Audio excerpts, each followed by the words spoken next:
Hey, good morning. It's Dr. James. I do hope and pray this message finds you and your loved ones peaceful, thriving, and well. So this morning's message is deeply embedded in my heart. And I gotta tell you, I've been so excited about sharing this with you.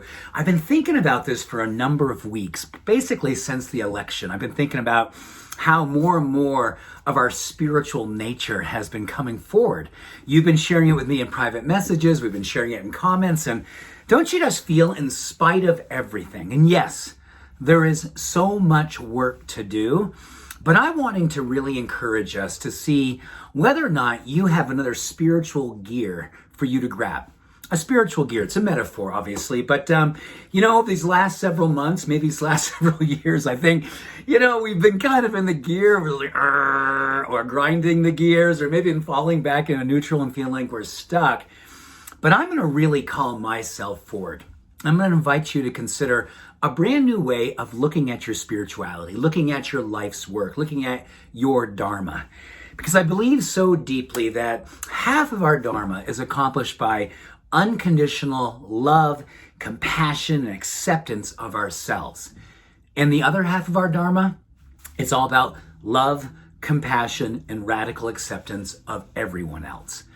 Yes, even those who, these last few years, these last few weeks, you're going, oh my goodness. Well, you know what? Oh my godness. This is a time for us to just say, hey, you know what? Let us ask ourselves, could we enjoy another level of loving?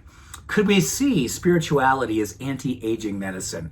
When you look at spirituality, and I consider this a very deeply personal thing, but I'll share some of the things that I really love and I relish about spirituality. Number one, self-care.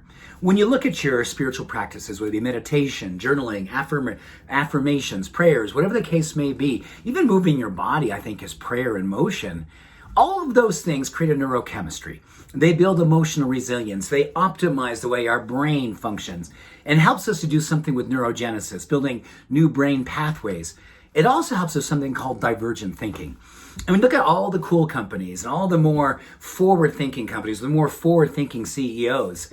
They're all about this idea of divergent thinking, which is if you're going to build a great company, if you're going to continually expand your brand, you've got to know how to get out of your last path, the path that got you to where you are today and where you'd love to be going tomorrow.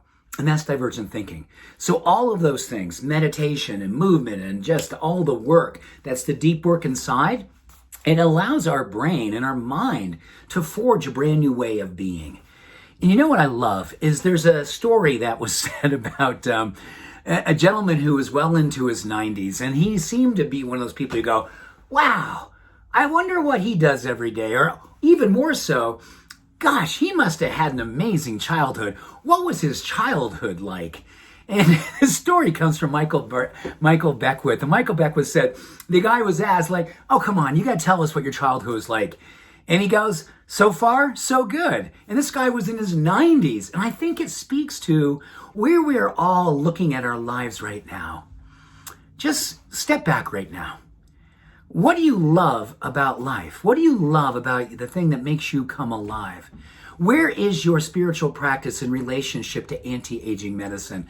And I love that because I think anti-aging medicine means that we haven't gotten hard. We haven't got chronically adult and we're like hard. Chronically adult where we're just so used to reflexive actions and judgments and just stuff that we dismiss because you know what? We been there and done that. Well, you know what? If you've been there, it's time to go for another there and having never done that before. And that's why I'm going to come back to this every single day. I pray. Thank you, God. Give me the opportunity. Hold me to this, you guys. Let us every single day ask ourselves a deeper question of what our aliveness looks like. What does our dharma look like when it expands beyond our purpose and just in relationship to what we do here inside? But how does it express itself outside? Because that's anti-aging medicine.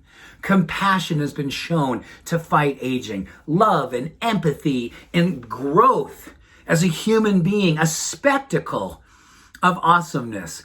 Someone who says, oh my goodness, when they lay eyes and they go, you must have had an amazing childhood. And you say, you know what? So far, so good. Yeah, I'm 57 years old. So far, so good. The world is looking for demonstrations. Every human being, I promise you, that sees you today is looking for an opportunity to see what's possible. So feed them a diet of possibilitarianism. Be a plant-based ninja by planting seeds inside of every human being who does see you.